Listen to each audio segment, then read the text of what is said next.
Ya, assalamualaikum warahmatullahi wabarakatuh. Pertama-tama saya ucapkan selamat datang kepada siswa-siswi baru kelas 10 SMKN 2 Trenggalek. Eh, Pertama-tama perkenalkan dulu. Di sini nama saya adalah Sinta. Kalian bisa memanggil Bu Sinta. Di kelas kalian saya mengajar mata pelajaran fisika. Untuk mata pelajaran fisika ini hanya ada di kelas 10 saja untuk jenjang SMK, sehingga nanti kalian mempelajari materi fisika yang cukup padat itu hanya 1 tahun saja. Jadi silahkan kalian mengikuti materi yang saya sampaikan lewat video atau mungkin lewat PowerPoint atau mungkin lewat PDF, Word dan sebagainya selama masa belajar di rumah. Jika nanti keadaan sudah membaik dan juga diizinkan untuk masuk sekolah, maka kalian bisa mempelajari materi fisika di bangku di dalam kelas dan juga langsung bertatap muka dengan saya. Jadi sekali lagi kalian bisa memanggil saya dengan Bu Sinta. Untuk mata pelajaran fisika di sini yang pertama kita mempelajari materi besaran dan satuan. Saya yakin kalian semua sudah mempelajari, sudah mengenal materi besaran dan satuan itu dengan baik, terutama di kelas 1 SMP atau kelas 7. Nah, untuk besaran dan satuan ini langsung saja kita akan mempelajari. Yang pertama adalah Sebelumnya adalah saya ingin menanyakan tentang pertanyaan yang pertama. Pernahkah kalian mengukur waktu ketika kalian berangkat sekolah? Jadi ketika kalian berangkat dari rumah menuju ke sekolah, kalian pasti minimal berapa menit saya sampai sekolah, sehingga kalian bisa memperkirakan kapan kalian berangkat atau kapan kalian mulai keluar dari rumah, sehingga nanti kalian sampai di sekolah itu tidak terlambat atau sebelum jam 7. Kemudian yang kedua adalah pernahkah kalian mengukur panjang meja? Mungkin tidak semuanya pernah, karena saya yakin panjang meja pun bisa dikira-kira mungkin sekitar berapa meter gitu. Kemudian pertanyaan yang ketiga adalah pernahkah kalian menimbang massa badan kalian? Saya tekankan di sini adalah kata-kata massa. Nah, kalau mungkin kalian di bangku SMP atau mungkin di SD atau mungkin ketika dulu kalian masih kecil, kemudian kalian timbangan di posyandu misalkan, kalian pasti menyebutnya adalah berapa bobot tubuh saya atau berapa berat badan saya. Nah, kalau di fisika kita tidak boleh menyebut dengan kata berat atau bobot. Di sini kita harus menyebut dengan massa. Kenapa? Karena massa dan berat itu berbeda. Jadi kalau massa itu yang satuannya gram, kilogram itu massa. Tetapi kalau berat itu adalah gaya kalau di dalam fisika. Jadi satuannya adalah newton atau mungkin dine. Jadi kita tidak boleh menyebut berat karena itu sudah dua kata dengan pengertian yang berbeda. Jadi saya yakin kalian pasti sudah pernah. Kemudian selanjutnya adalah, nah di sini kalian tadi mengukur, melihat jam tangan kalian mulai dari berangkat sekolah dari rumah sampai di sekolah. Kemudian dan juga ketika kalian menimbang massa badan kalian atau mungkin mengukur panjang meja, di sini kalian melakukan sebuah aktivitas yang disebut dengan mengukur. Nah, mengukur itu apa? Mengukur itu adalah membandingkan antara suatu besaran dengan besaran lain yang dianggap sebagai patokan. Jadi di sini dalam sebuah alat ukur, misalkan kalian mengukur waktu, berarti kalian menggunakan misalkan jam tangan, atau mungkin kalian punya stopwatch, berarti kalian pakai stopwatch, atau mungkin kalian menggunakan penggaris atau mistar, atau juga menggunakan timbangan, maka di sini itu alat-alat tersebut sudah distandarisasi dengan sebuah besaran yang dianggap sebagai patokan. Nah, kemudian baru dibandingkan. Kemudian kalian tadi sudah menyebutkan kata masa, menyebutkan kata waktu, menyebutkan kata panjang. Maka di sini kalian akan disebut atau dikenalkan dengan yang namanya besaran. Nah, besaran itu apa? Di sini kalian lihat, besaran itu adalah sesuatu yang dapat diukur dan mempunyai nilai. Jadi waktu tadi kan bisa diukur, berarti dia besaran. Kemudian panjang, dia bisa diukur panjang mejanya. Kemudian masa tadi bisa ditimbang, maka di situ itu bisa diukur dan disebut dengan besaran. Nah, kata besaran ini juga mempunyai nilai. Nah, maka di sini kalian mendapatkan misalkan 30 menit, atau kalian mendapatkan 1 meter, atau mendapatkan misalkan 50 kilogram. Berarti itu kan punya nilai 50. Nah, maka di situ sesuatu yang dapat diukur dan juga mempunyai nilai itu disebut dengan besaran. Kemudian tadi saya sempat mengucapkan kata 50 kilogram. Berarti ada kata-kata kilogram. Kalau misalkan saya menyebutkan 50 saja, mungkin kalian bingung. Atau mungkin 1 meter tadi saya sebut hanya 1, panjang meja 1. 1 apa? Nah, di sini kita harus membuat suatu kata yang digunakan untuk menyatakan nilai, atau menggunakan suatu kata untuk menyatakan nilai suatu besaran.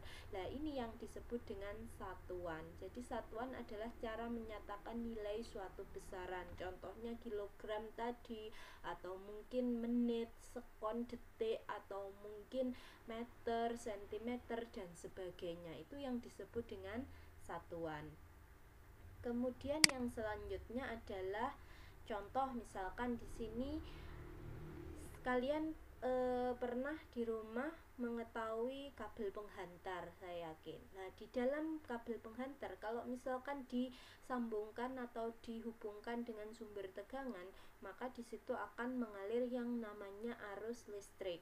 Nah, di situ ada kalimat misalkan arus listrik yang mengalir pada kawat penghantar adalah 3 ampere misalkan.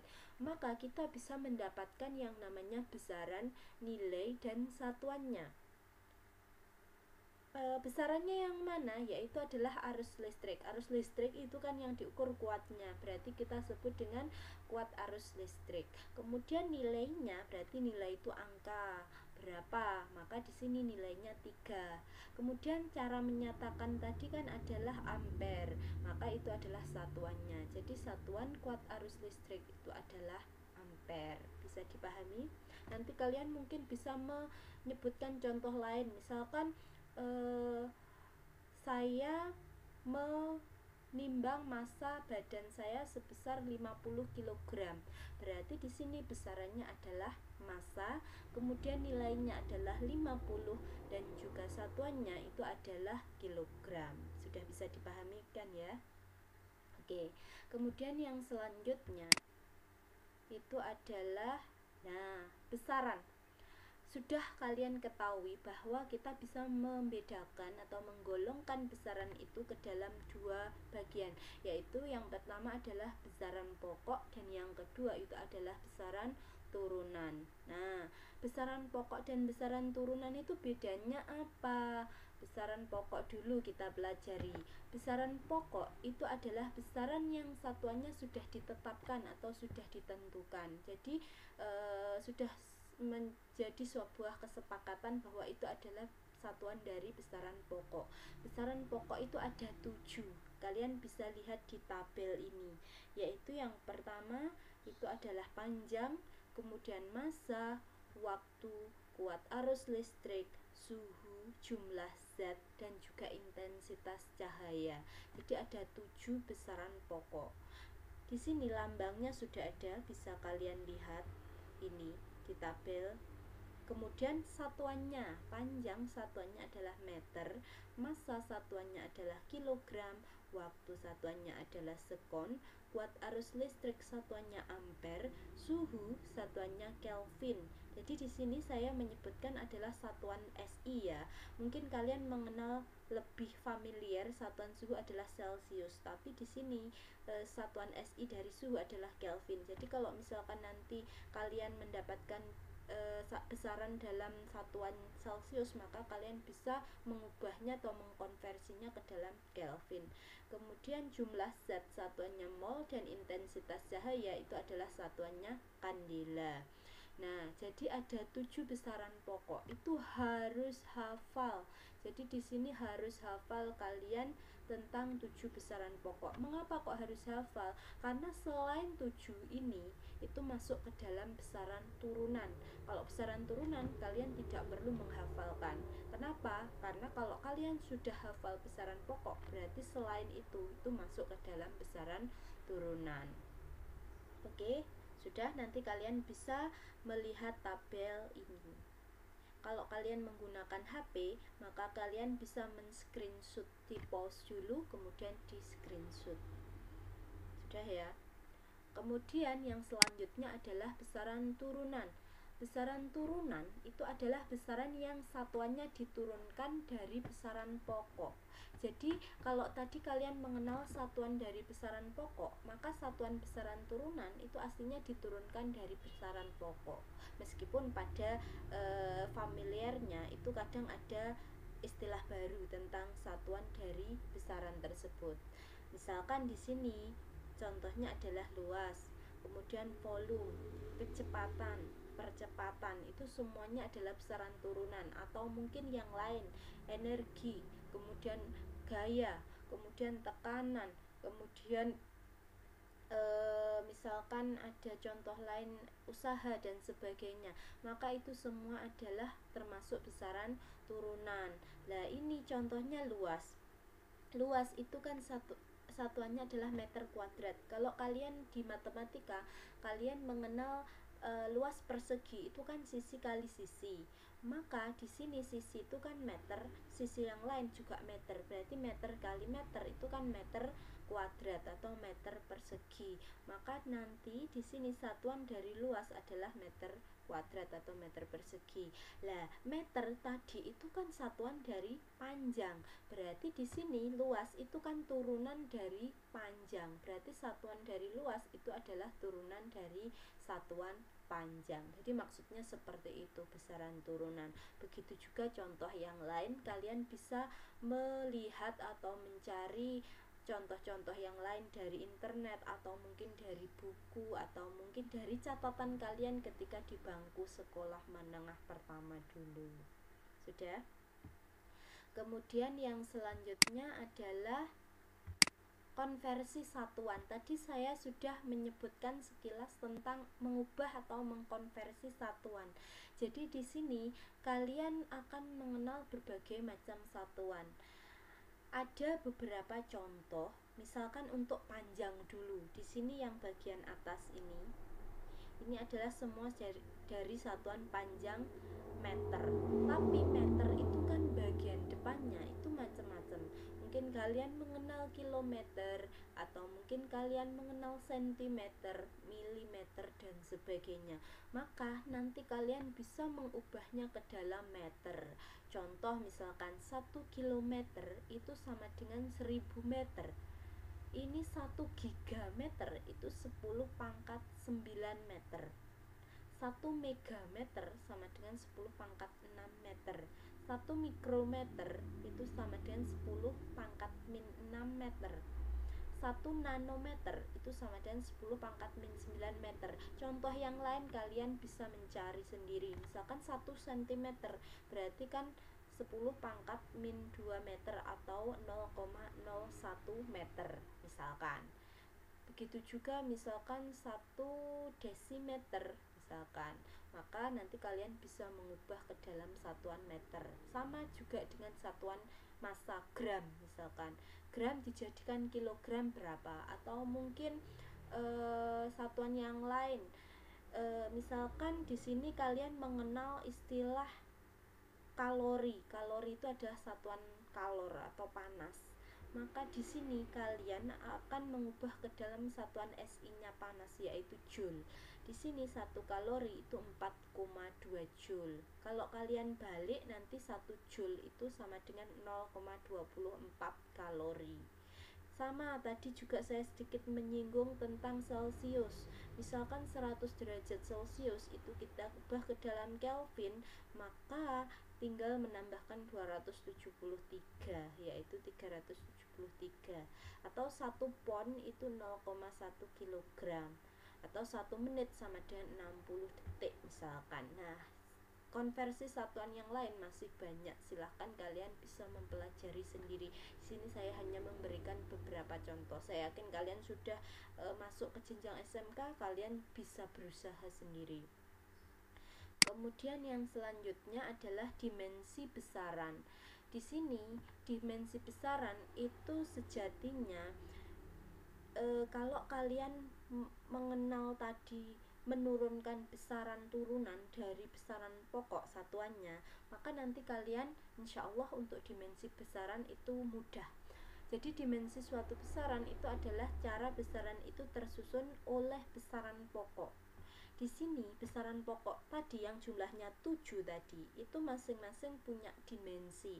Tetapi di sini saya cantumkan yang sering digunakan saja, yaitu panjang sebesar atau simbolnya dimensi itu adalah L, kemudian massa itu M, kemudian waktu itu T.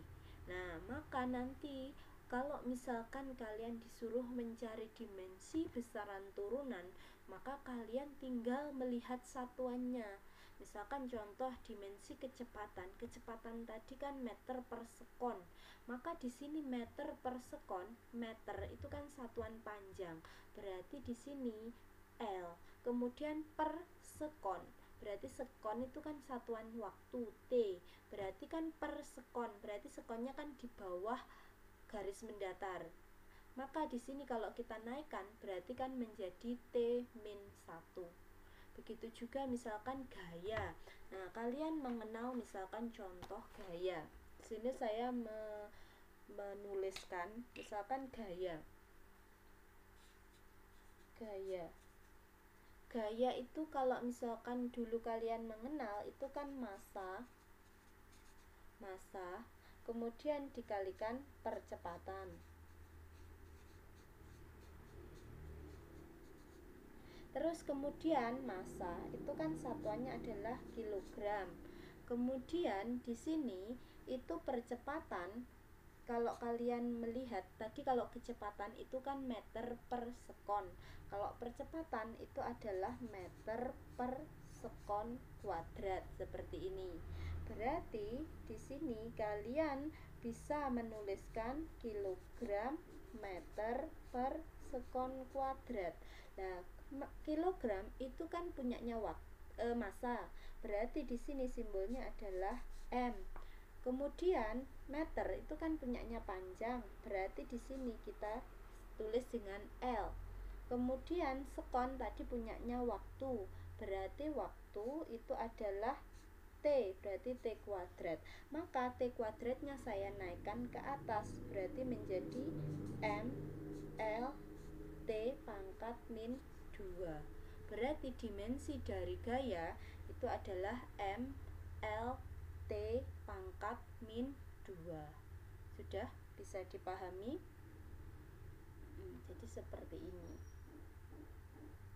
Mungkin kalau misalkan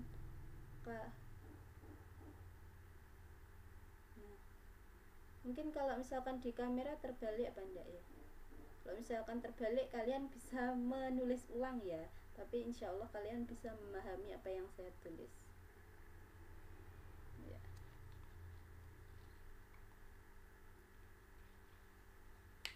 Sudah?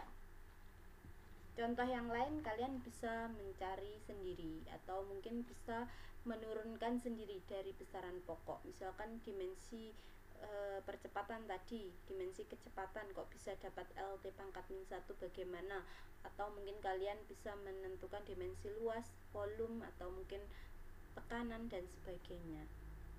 Udah? Kemudian selanjutnya adalah besaran skalar dan besaran vektor. Selain dibagi menjadi dua, besaran pokok dan turunan, besaran juga dibedakan menjadi besaran skalar dan juga besaran vektor. Jadi bedanya apa? Yaitu kalau besaran skalar itu yang hanya mempunyai nilai saja. Jadi dia hanya punya nilai, contoh massa tadi, massa kan 50 kg, ya sudah, dia hanya punya nilai 50 kg.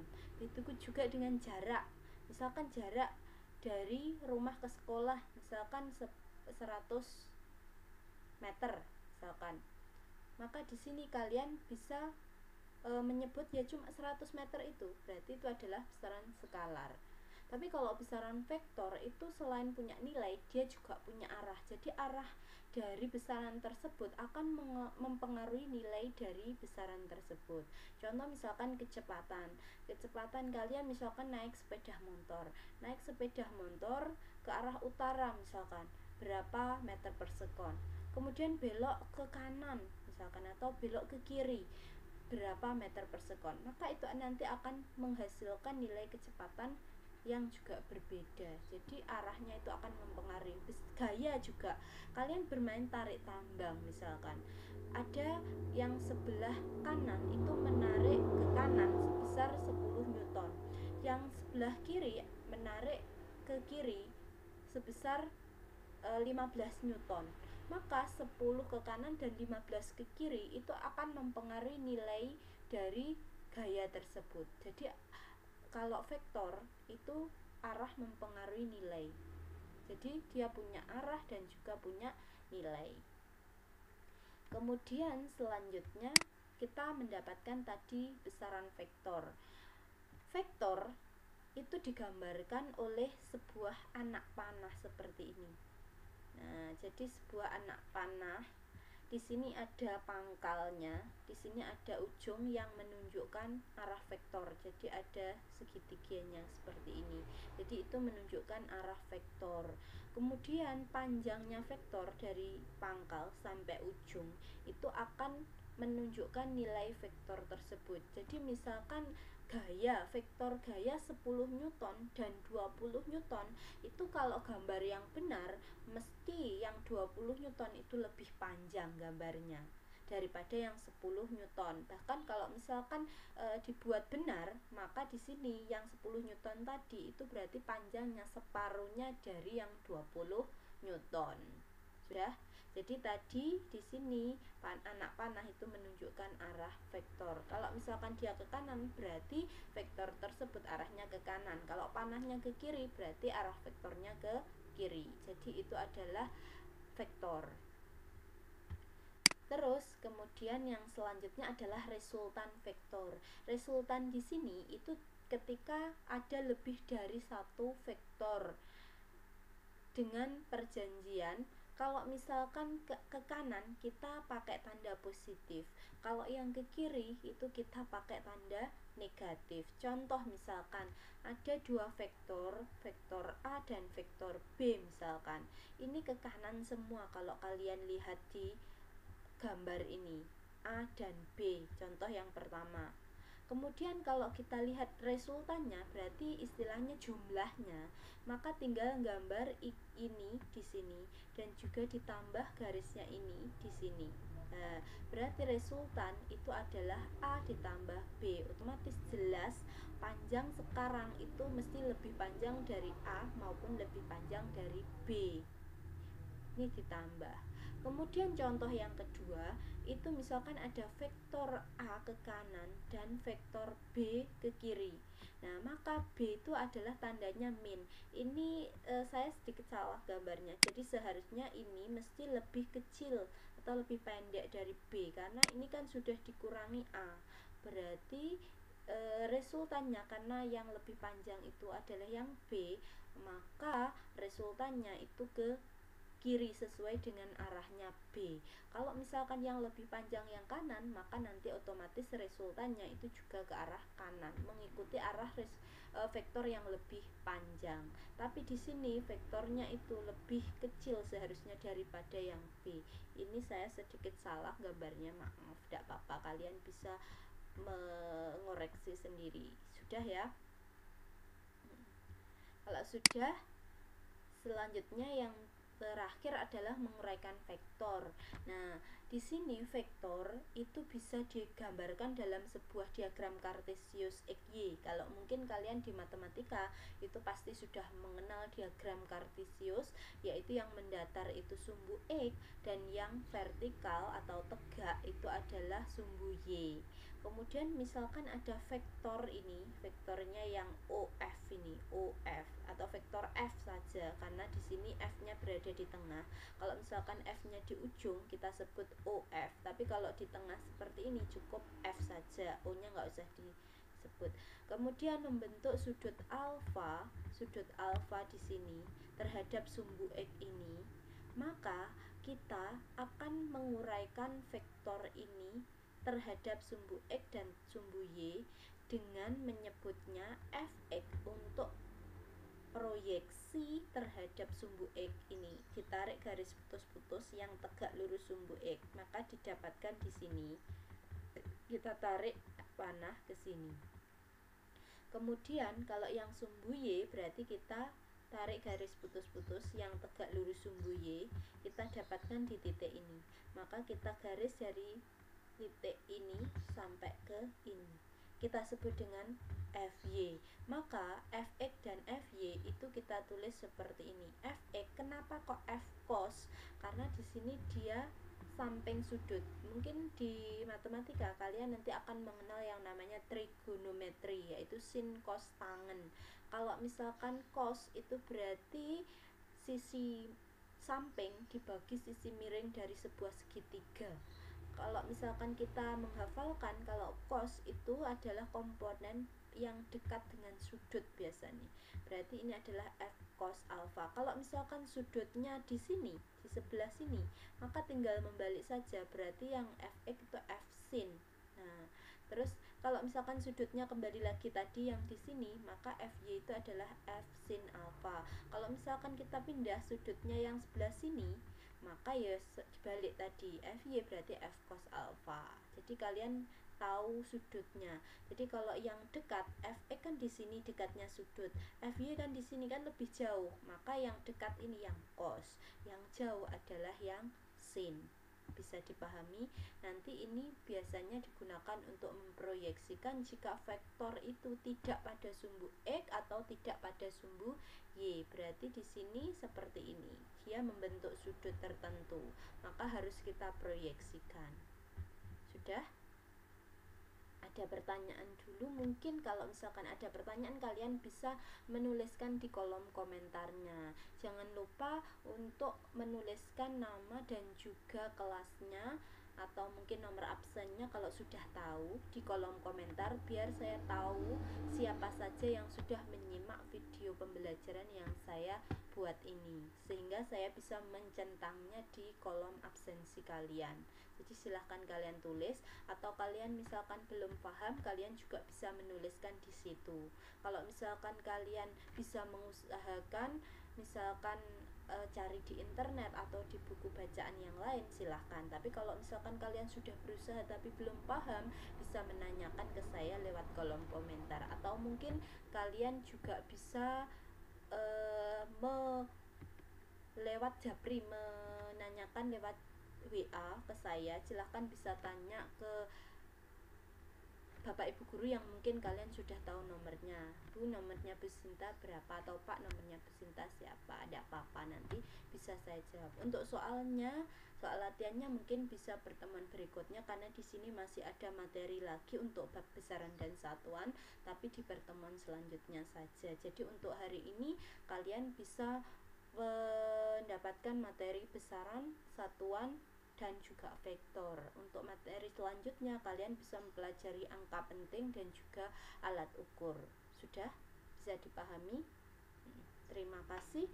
Itu saja dari saya untuk pertemuan yang pertama ini.